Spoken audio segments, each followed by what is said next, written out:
โอ้คักแหละ เอาไป มั มาน นี่ ค่ กา อย แฟเด้อเว้ยมันห่างได้นี่มันห่างโพดติ ส่วนเราโอ้ ตัวนี้ค ครั รับ เป็นจกหน่อยก็ได้ดิ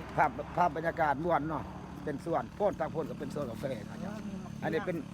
ส่วนมักนอกมักนาวใส่มะกอกมักนอกมักนาวก็แห้งดี มักพริก มักพริกมะเขือ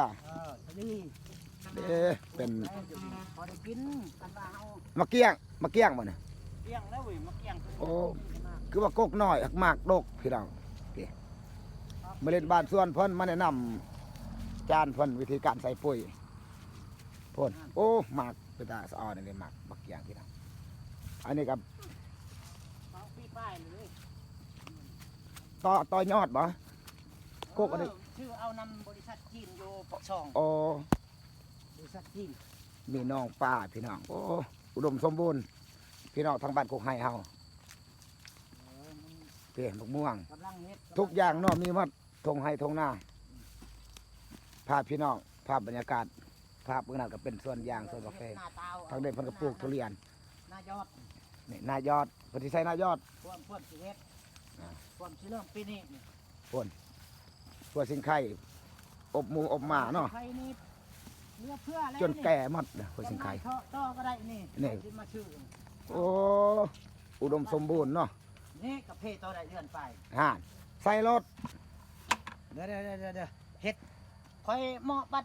เหมาะคำใบเห็นว่าปุ๋ย15มันมาหอบวงเลยใส่แล้วก็เอา เฮากี่ข้านคนนี่ก็ได้นี่อ้าวคนนี่ก็อ้าวโหยใส่คนนี่ก็โหยใส่ โอ้ระยะห่างจากใบบ่ ใบใส่ไก่กก แนวนั้น ใส่นี่ใส่ได้ปานใดเว้ยจัก โอ้ยมันน้อยโพดใส่พี่นี่ใส่ไว้นี่กระทมเทละกรรมหนึ่ง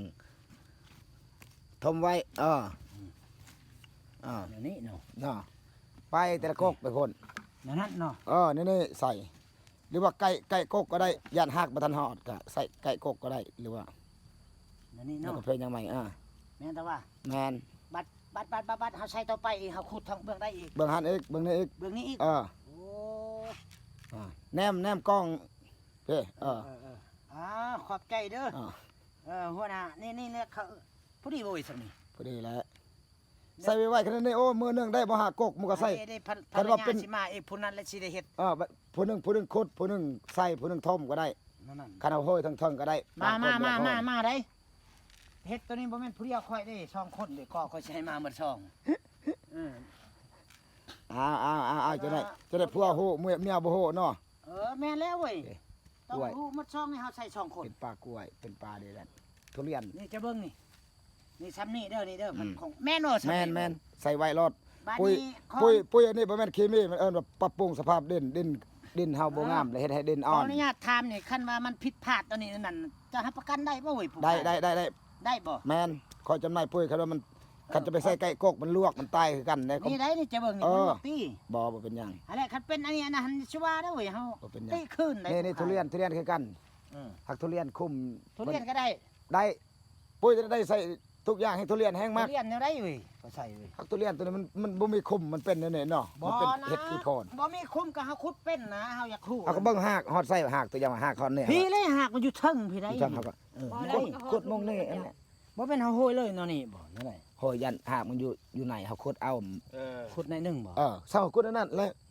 บัดฝนตกมันจึงบ่เปรี้ยวทั้งนอกอันน่ะ แนวนี้บ่ ฮอดอยู่บ่หากนั่น มันก็ฮอดแล้วนี่ แม่น หัก กันหากนั่นก็ใส่อยู่หั่น แม่นบ่ห่างมัน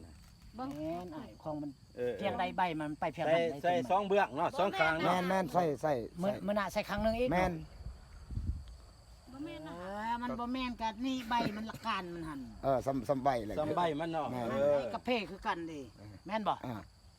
ห่วยเจ้าหันคันค่อยบ่ จะบอกเลย นั่นไอ้วะ คอยผู้จับกล้อง จับไป โอ้คักแหละ เอาไป มั มาน นี่ ค่ กา อย แฟเด้อเว้ยมันห่างได้นี่มันห่างโพดติ จะว่าความจริงมันก็ห่างแล้วเนี่ยทางนี้มันห่างเนาะความจริงนี่ นี่เท่านึงอีกนี่เนาะ แม่นระยะมันคือว่าคันว่า พอดีเว้ยพอได้ใช้กระเพาะ 2.7 เมตร2.7 เมตร 2.7บ่ แม่นอันนี้มันแบบเบิ่งนี่เบิ่ง5 เมตร6 เมตรซ้ำส่วนอย่างเนาะ เออ